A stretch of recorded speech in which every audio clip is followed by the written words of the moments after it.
STTV news కి స్వాగతం. నేను శ్రీ సౌజన్య. ఈనాటి తాజా వార్తల్లోకి వెళ్తే ఆదిలాబాద్ జిల్లా కేంద్రంలో భారత రాజ్యాంగ దినోత్సవాన్ని ఘనంగా నిర్వహించారు. ఈ కార్యక్రమంలో రాష్ట్ర అటవీ శాఖ మంత్రి జోగు రామన్న పాల్గొన్నారు. రాజ్యాంగ నిర్మాత అంబేద్కర్ విగ్రహానికి పూలమాలలు వేసి నివాళులు అర్పించిన ఆయన పంచశీల జెండాను ఎగరవేసి బౌద్ధ ధర్మ ప్రత్యేక ప్రార్థనలో పాల్గొన్నారు. వారందరికీ కూడా ఏ రకమైనటువంటి హక్కులు ఉండాలి అవన్నీ కూడా వారు ఆ రోజు పొందుపరచడం జరిగింది.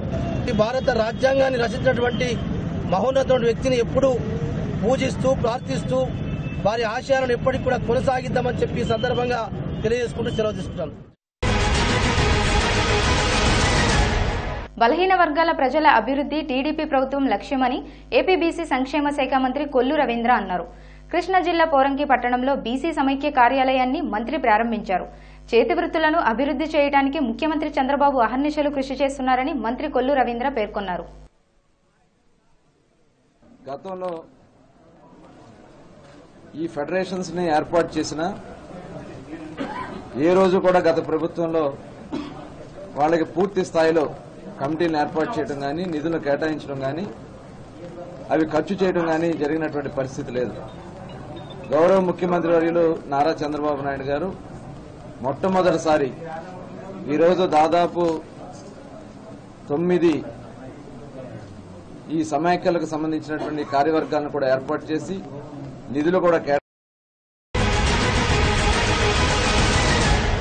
కర్ణాటకలోని గుల్బర్గాలో ఓ పెట్రోల్ బంక్లో అగ్ని ప్రమాదం జరిగింది. అకస్మాత్తుగా చెలరేగిన మంటలతో అక్కడి సిబ్బంది ఒక్కసారిగా బయటకు పరుగులు తీశారు.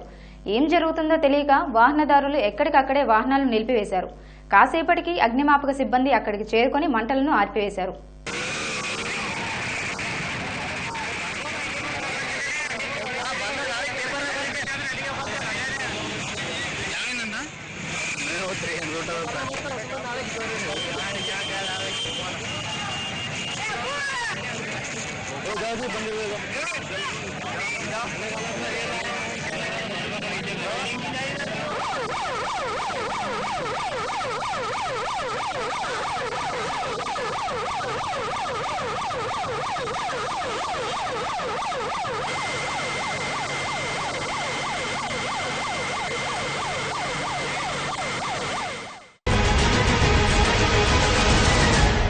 మాదక ద్రవ్యాల వినియోగం వల్ల యువత భవిష్యత్తును నష్టపోతున్నారని Mahatma Gandhi educational society chairman Chandini అన్నారు.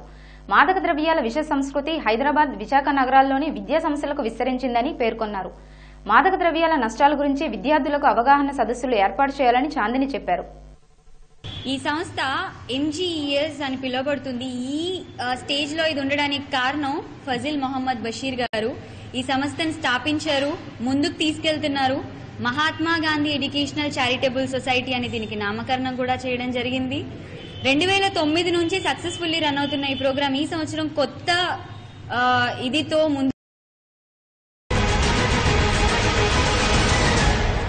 న్యాయ వ్యవస్థలో మానవ వనరుల కొరతపై భారత ప్రధాన న్యాయమూర్తి జస్టిస్ TS ఠాకూర్ మరోమారు తీవ్ర అసంతృప్తి వెలుబుచ్చారు. హైకోర్టు న్యాయమూర్తుల నియామకానికి సంబంధించి ఇప్పటికీ వందలాది వ్యస్తనాలు పెండింగ్ లో ఉండటంపై అసహనం వ్యక్తం చేశారు. ట్రిబ్యునల్కు నేతృత్వం వహించేందుకు సుప్రీంకోర్టు న్యాయమూర్తులు ఎవరూ ముందుకు రాని పరిస్థితి ఏర్పడిందని ఢిల్లీలో జరిగిన ఓ సదస్సులో జస్టిస్ TS ఠాకూర్ వ్యాఖ్యానించారు. The fact of the matter is that they are not equipped. Today the situation has come where no Supreme Court judge retired or sitting is ready to go as chairman of these tribunals. The posts are falling vacant. And I am at pains in persuading my colleagues who are demitting office to accept these appointments. And they're declining. They're declining because the government is not ready even to do the bare minimum of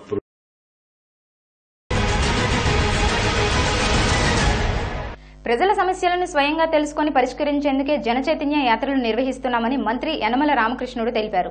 Guntur 48వ డివిజన్లో నిర్వహించిన Telugu Desam party సభ్యత్వ నమోదు కార్యక్రమం జనచైతన్య యాత్రలో యనమల పాల్గొన్నారు. ఎన్నికల హామీలు నెరవేర్చేందుకు ప్రభుత్వం కృషి చేస్తుందని అన్నారు. ఇవన్నీ చేసిన తర్వాత స్పోర్ట్స్ పాలసీ, యూత్ పాలసీ ఇవన్నీ కూడా వచ్చిన తర్వాత రాబోయేటువంటి రోజుల్లో ఎవరైతే నిరుద్యోగులు ఉన్నారో వాళ్ళందరికీ కూడా ఆర్థిక పరమైనటువంటి సహకారం చేయాలనేటువంటి కూడా ఆ పాలసీలో మనం పెట్టుకుంటూ ఉన్నాం. అదేవిధంగా దీన్ని తొందరలోనే ఫైనలైజ్ చేస్తాం.